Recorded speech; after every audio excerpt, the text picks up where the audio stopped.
All down. All silent. Going.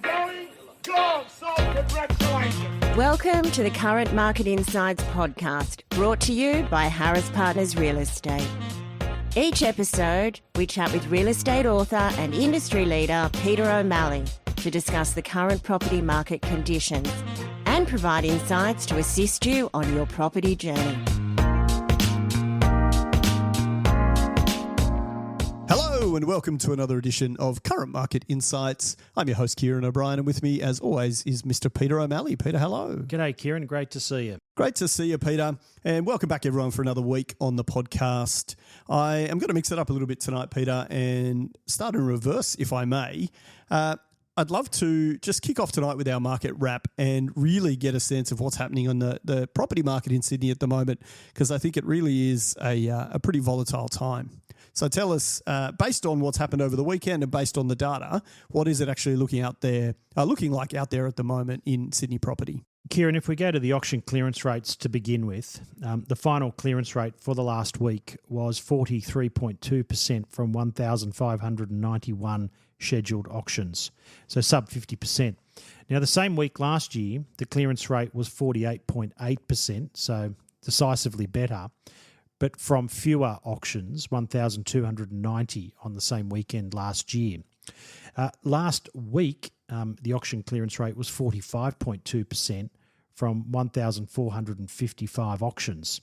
So what that's telling us is week in, week out, there are a lot of properties that are failing to sell under auction conditions. Some go on to sell afterwards, some are withdrawn and will probably come back in 2025 for another attempt at selling.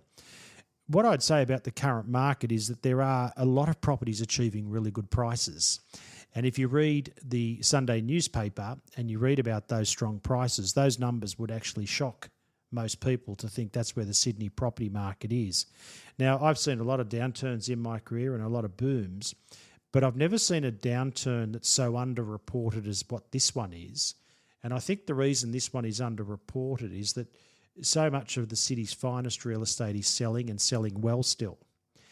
But there's no doubt that the middle and the lower parts of the property market are getting hollowed out. Buyers are acutely paranoid about strata issues. Any apartment with a strata issue is heavily avoided by the buying public at the moment on the large, and vendors of such properties do find themselves having to price that in to their property in order to get someone to conclude the transaction. And then certain properties will have 5-6 bidders on them, houses that is, because the demand pool for that sort of product is really, really deep at the moment. So it's wrong to talk about the Sydney property market as just one market, just as it's wrong to talk about the Australian housing market as just one market. There are markets within markets, and if you are transacting in Sydney at the moment, you need to know how the market is performing for what you're selling, and you need to know how the market's performing for what you're buying, and they could be completely different. I find it interesting over the year, mostly the year, but a lot of the time on the podcast, we are reluctant, I think, to really talk about a boom or a bust period or a downturn or whatever it might be.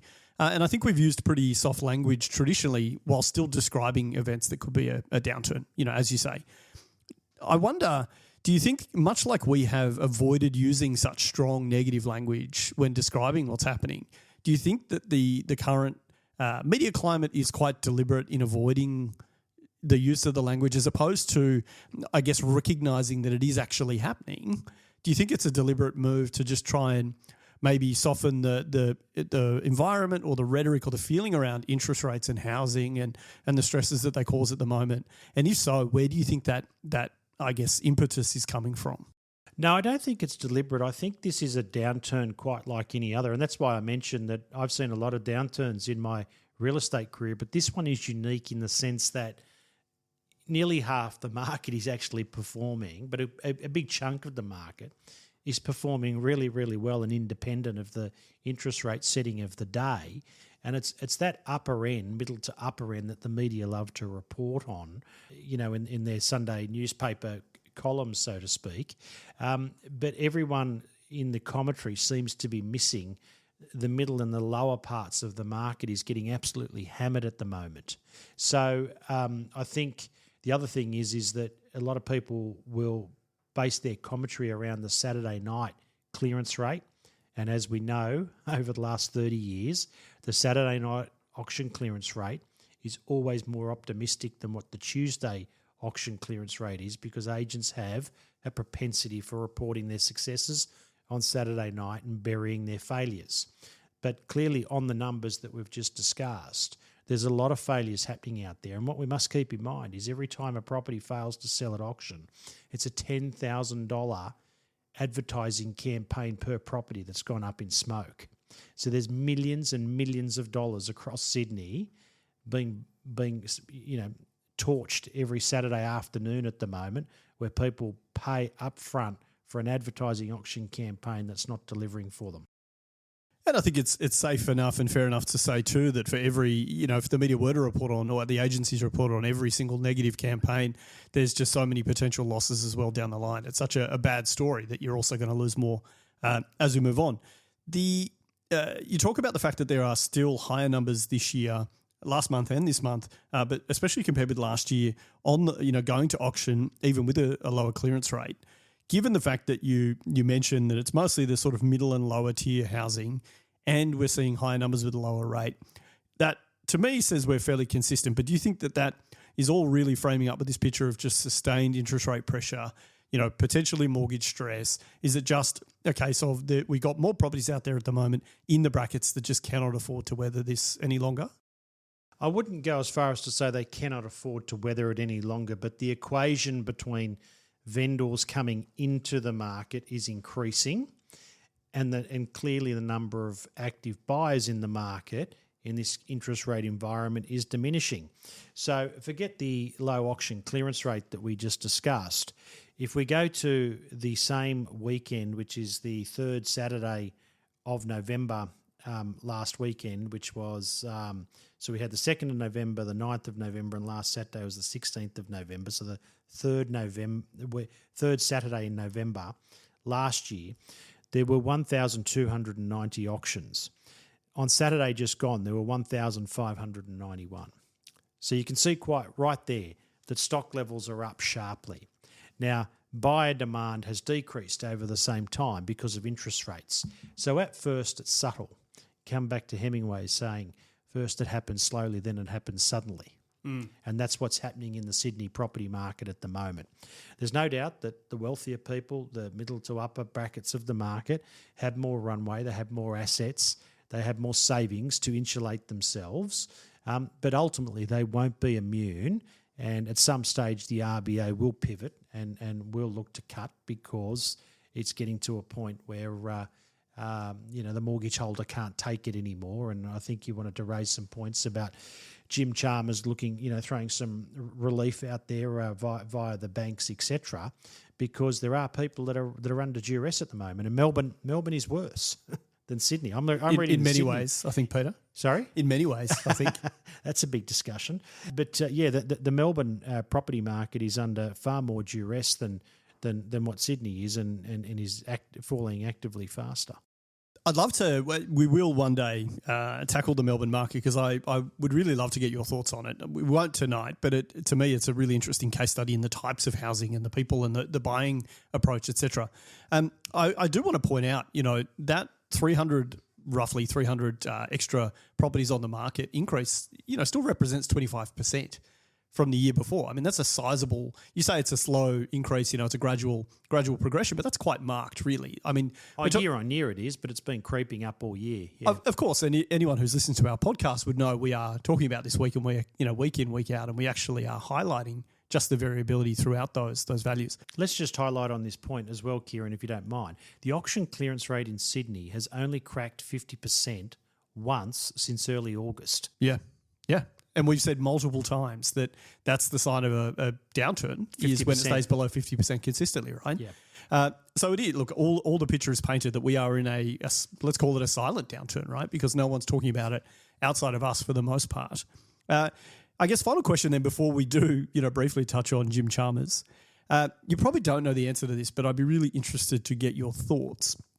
Given that the top part of the market is still performing so well, and that we have, lifestyle and prestige properties achieving great prices in what is a downturn, Do you think that if you were to look at the numbers of the totals of transacted property in terms of price exchanged over the last year, do you think there would be a substantial difference? Having a much higher rate of lower end properties not selling, but also a higher percentage of really high end properties.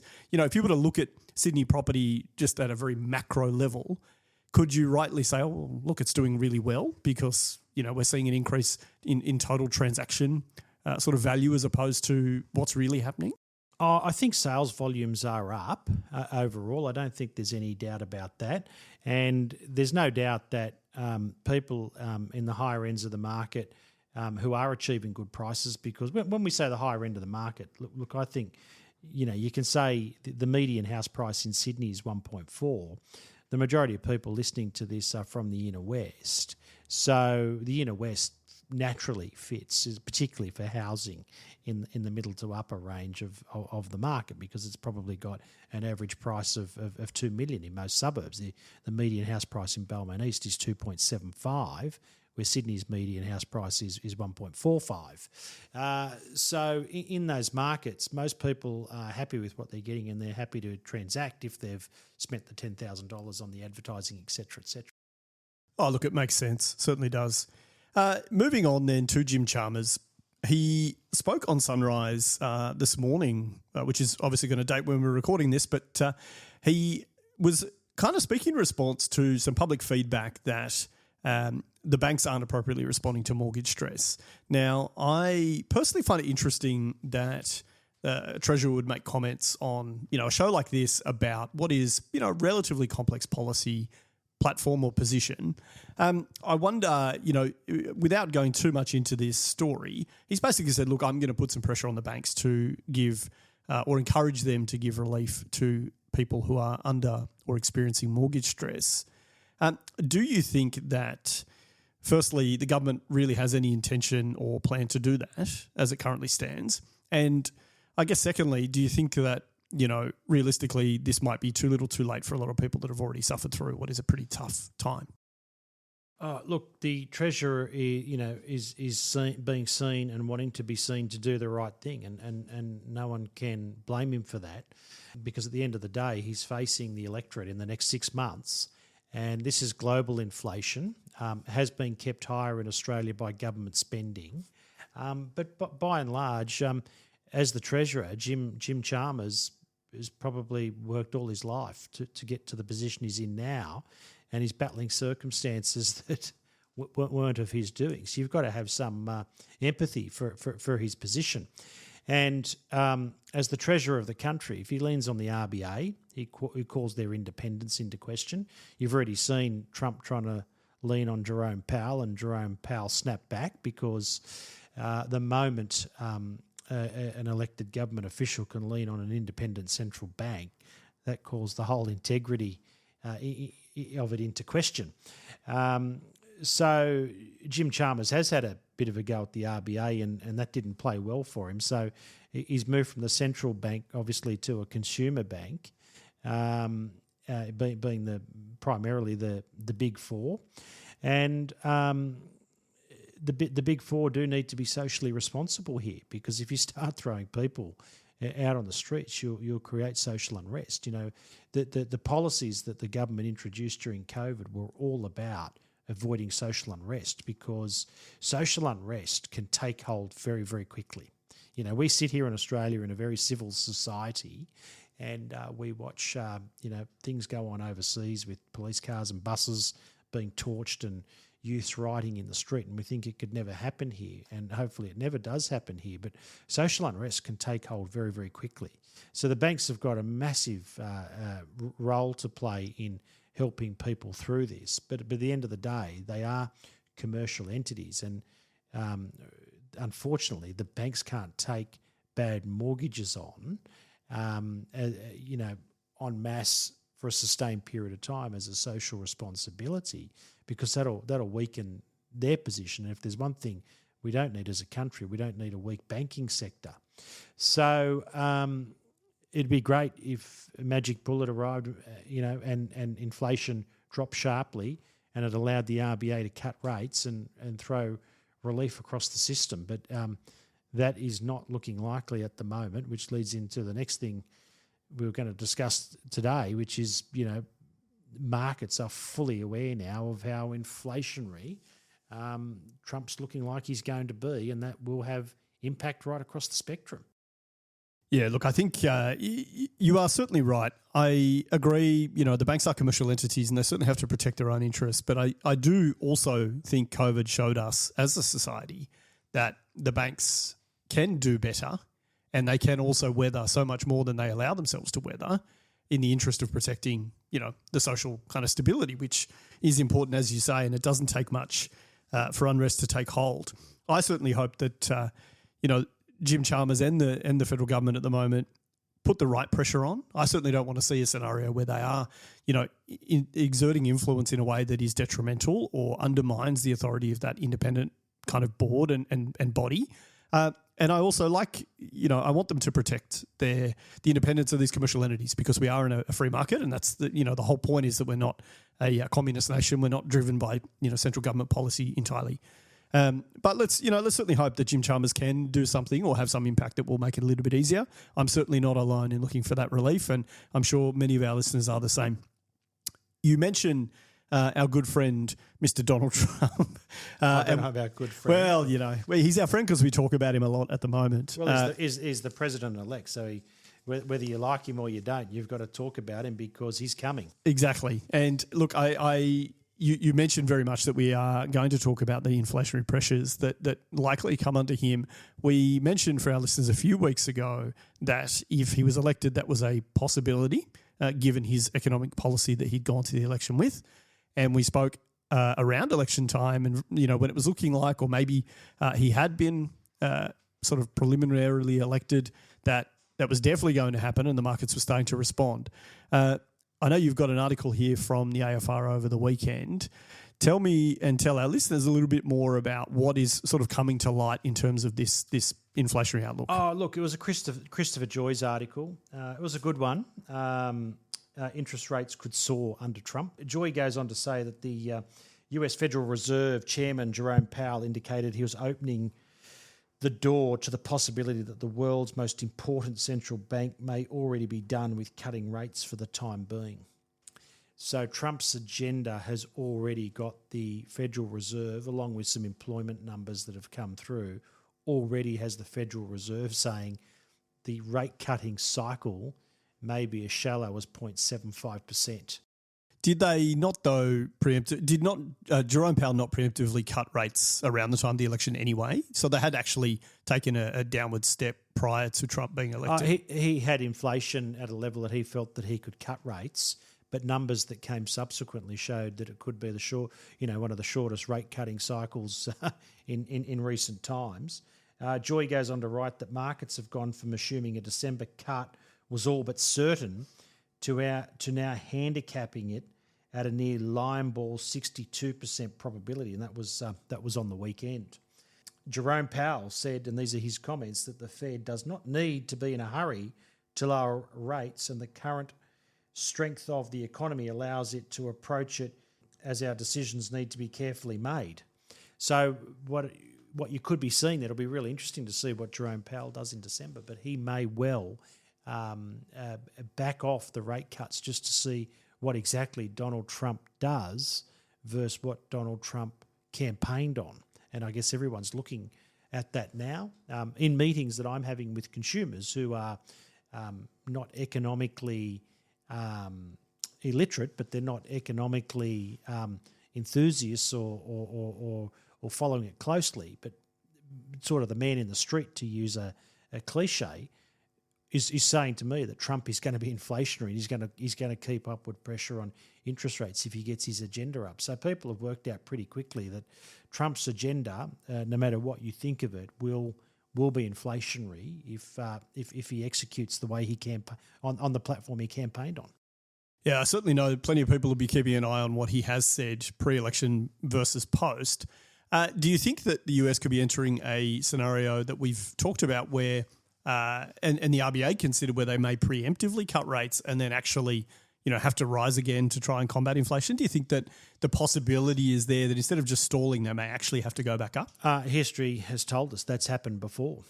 Yeah, that happened in the 70s and the 80s. They thought they'd beaten it, they cut, and then it came back with a vengeance. And I think we all know what happened in the 80s, economically across the world. Yeah, that's right. So Jerome Powell and Donald Trump would be, literally butting heads if Jerome Powell was putting rates up on Trump's watch. Trump you would suspect from the way he conducts himself, he would be doing everything he possibly could to fire Jerome Powell. And to avoid that scenario, that's why I personally think that Jerome Powell might not cut rates before Christmas, and he might sit on the fence, because if he cuts too deeply now relative to the market conditions, it increases the chances that he's got to increase rates in 2025 to offset Trump's policies. So he and his board may well take a view, let's sit on the fence with fewer cuts now, and fewer cuts now decreases the chance of having to increase next year and draw the ire of the public and the presidency. Based on what you've seen in the last week or so, in terms of Trump's announcements and his speeches and his policy and the conversations he's had publicly, do you think that it's likely that he's going to drive forward with his pro-inflationary agenda? Or do you think that there is maybe some potential that he's going to temper that a little bit, and a lot of it, or not a lot of it, but some of it may have just been electioneering to try and, keep a particular part of his base on side? Look, I personally, I can't say I've followed it as closely as I would like to, because at the end of the day, we're not journalists or economists. We're real estate agents, and I'm selling properties. So I can't say that I'm following it really, really closely. But if you go to his appointments, and they're not all economic. I try not to. Yeah, but they're not all economic appointments. But his appointments are aligned with what his campaign was. So he didn't have a message during the campaign to appeal and appease the masses and then come with a sensible game plan. His appointments line up with his agenda. Oh, they certainly do. Yeah, they certainly do, and there's some surprises in there that I'm sure we'll talk about at some point in the very near future. Well, they might be a surprise to someone who wouldn't pick them, but that's what I'm saying, is that this is what shocked people about Trump the first time. Is Trump in the campaign mode was who Trump wanted to be in office, but he, by his own admission, went and hired established players who said that's not the way things are done here. And obviously he didn't get elected in 2020. But now in 2024, he is putting people in place that will execute his agenda. Now I'm not saying that's good or bad. I'm just saying that's what's happening. Yeah, it's unusual to see a politician that's trying to actively engage with what they've said. Usually they are trying to game the system. They try to walk it back, right? Exactly. Yeah, of course. If Trump was going to walk it back, he would be trying to say, I'm opening to meeting Xi and, all of that, and we'll negotiate a better deal for America. But he hasn't thrown any olive branch out there other than a courtesy. And I suspect if he had done that, we wouldn't be talking about the possibility of such massive inflation under his the government he leads. Let's hope it's all a beat up. I certainly hope so. As we wrap up then, Peter, the final bit I wanted to talk about is just a small piece that was in the Fin Review over the weekend as well. This one was talking about the New South Wales government's plan to just bypass some local councils. And this all comes back to what we've talked about before, that, we do have a supply and demand issue in New South Wales. We have a housing crisis that's become quite evident, and there are a range of factors to that. Do you think, just talking about, government plans and overreach and all that kind of thing, do you think that this is a potentially good move by the New South Wales Labor government, or is this an example of where, the wrong people think they have the right solutions and they're trying to, just barge on forward? Look, given what Chris Minns announced as being his mandate as Premier for New South Wales, again, regardless of what one thinks about local councils, the reality is that local councils are answerable to the state government of the day, and Chris Minns believes he's got a mandate for housing supply. So it's necessary because the state government want housing to go through, and every time a project of any note is mooted, it's all too often it's blocked at the local council level, and developers have said to the Minns government, we're here and ready to build on scale, but we're not coming in off the sidelines until you get control of the councils because they're too problematic and the red tape that's going through council is adding to our costs. Now, I'm not saying all councils behave that way, but that's the reality of it. In March, Chris Minns will be halfway through his term, and besides announcements, he's barely struck a blow on this housing supply issue. I've seen lots of social media posts, but no houses to go and look at. Yeah, that's right. They don't build houses, right? He is at risk of being a target in the next campaign of all talk and no delivery. And I saw a speech by the New South Wales Shadow Housing Minister during the week, and it was very, very clear in watching that speech that the opposition are sharpening the attack around housing on Chris Minns at a state level, and no doubt Dutton will do the same on Anthony Albanese at a federal level because it's becoming a really, really big issue. And the reason it's becoming a big issue is because so many immigrants have come into the country over the last 2 years. We've had 1 million people come into the country over the last 2 years, and we have not built anywhere near enough housing to house those sorts of numbers here in Australia, and particularly in Sydney and Melbourne. Not to, I guess, derail a serious topic by discussing an ABC comedy, but as someone who's a massive fan of Utopia, I'm not sure if you've ever seen the show, but it is a satirical look at government planning, actually, and infrastructure, and it exposes some of the issues with large government involving themselves in local issues. Do you think, mandate aside, do you think that this proposal, if the government actually push ahead with bypassing the planning requirements and the density laws and all that kind of thing and just driving through with faster approvals and better builds, is that going to be a good long-term solution for housing? Based on your experience of seeing housing over the last 20-odd years, do you think we're actually going to get good, sustainable supply, or are we going to end up with a bunch of low-quality, high ideological property that just really doesn't deliver a solution we need? Look, the Shadow Housing Minister, and I wanted to ask a question and I didn't because I just didn't want to hear a political response, but he was talking about building more homes, homes for families. Yeah. But by and large, those homes are apartments.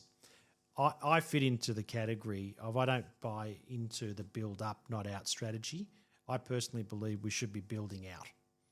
Right. Yeah, the troubles in the apartment sector, whether it's insurance, water ingress, conflict amongst the block, congestion, to think that Sydney is going to build apartments on the scale that Chris Minns has suggested, the pressure on infrastructure, water pipes, traffic flow, all sorts of unintended consequences when you add several thousand people to a small enclave.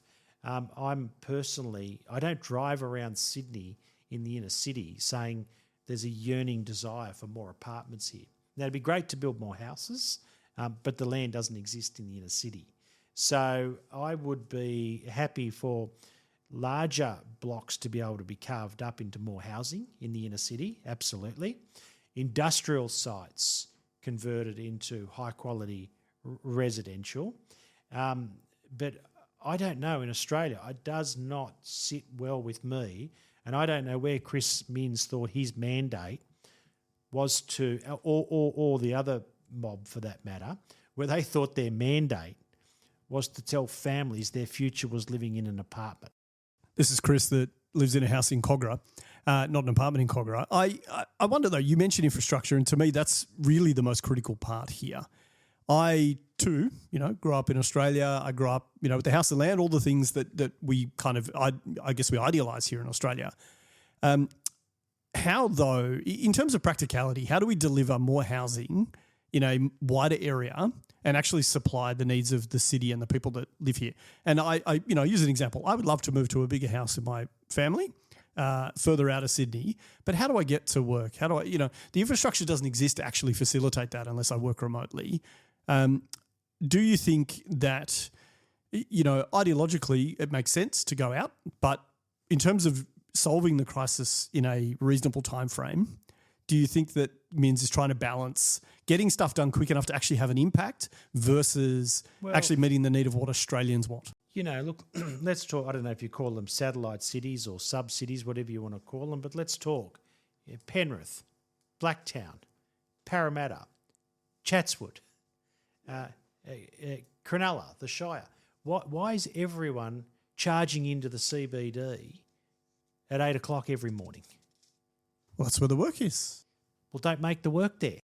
I don't disagree with that, right? But I think surely there are some industries that can't shift. I mean, I feel like we're getting into a broader philosophical discussion here. But there's, I too have long said one of the things that my parents told me about migration when they were younger is there was this idea of moving further out and building cities to live in and kind of, trying to create the community you want to be a part of. And I love that concept. But I wonder whether you like it or not, I wonder whether Mins is just trying to solve a problem as quickly as possible without really thinking about what the impact's going to be in 10 to 15 years. I want to know when we decided as a city that we wanted to build up and not out. I want to know as a city or a country when we said, I tell you what the solution here is. Let's invite 1 million more people into the country over the next 2 years, but not create any more adequate housing for them to live in. So it pushes the rental value and the sale value of everything up over time. And what I do know is if you go and build a heap of new dwellings in the sky in the city, then what's going to happen is the people that live in there are going to want to go to work in the city each morning, and your congestion and all this magnificent infrastructure that's just been built will be maxed out. Oh, look, 100%. I feel like it's a good opportunity for us to wrap up for tonight's episode. But you raise an interesting point that I love the idea of, that I agree. We don't get to vote necessarily on policies like this unless they're very explicitly part of what a government will call a mandate. But maybe there is scope in the future for policy to form part of the election, and you can vote on the ballot paper which ones you like and which ones you don't, and governments can move forward in that direction. Who knows? We might end up going that pathway in the future. Look, Peter, as always, really great episode today.